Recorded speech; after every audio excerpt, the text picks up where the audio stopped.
வணக்கம், welcome to Tamil health and beauty tips. இந்த வீடியோவில் முகத்தில் இருக்கக்கூடிய சுருக்கம் நீங்கி முகம் பொலிவு பெற இளநீர் ஃபேஷியல் வீட்டிலேயே எப்படி பண்ணலான்னு பார்க்கலாம். ஒரு சிலருக்கு பார்த்தீங்கன்னா 25 வயசுலேயே அவங்க முகத்தில் இருக்கக்கூடிய சருமம் உலர்ந்து சுருங்கி ஒரு வயதான தோற்றத்தோடு இருப்பாங்க. அவங்களுக்கு இந்த இளநீர் ஃபேஷியல் ஒரு நல்ல ரிசல்ட் கொடுக்கும். இந்த ஃபேஷியல் எப்படி பண்ணலான்னு பார்க்கலாம். ஃபஸ்ட்டு இளநீரை உங்கள் முகம் ஃபுல்லாக அப்ளை பண்ணி ஒரு காட்டனால் நல்லா தொடச்சி எடுத்துருங்க. இதனால் சருமத்தில் இருக்கக்கூடிய அழுக்குகள் நீங்கி சருமம் நல்லா சுத்தமாக மாறிடும்.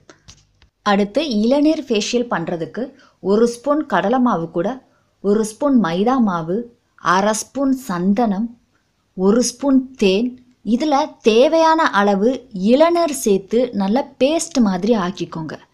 இதை உங்கள் முகத்தில் அப்ளை பண்ணி 15 நிமிஷம் நல்லா ஊறினதுக்கப்புறமா நார்மல் தண்ணியால் உங்கள் முகத்தை வாஷ் பண்ணிடுங்க. இந்த ஃபேஷியலை நீங்கள் வாரத்துக்கு 3 தடவை பயன்படுத்திட்டு வரலாம். இதை நீங்கள் ரெகுலராக பயன்படுத்திட்டு வரும்போது முகத்தில் இருக்கக்கூடிய சுருக்கங்கள் நீங்கும்.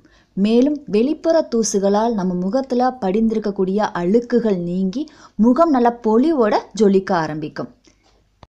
இந்த டிப்ஸ் உங்களுக்கு யூஸ்ஃபுல்லாக இருந்துச்சுன்னா லைக் பண்ணுங்கள், ஃப்ரெண்ட்ஸ் எல்லாத்துக்கும் ஷேர் பண்ணுங்கள், சப்ஸ்கிரைப் பண்ணுங்கள். நன்றி.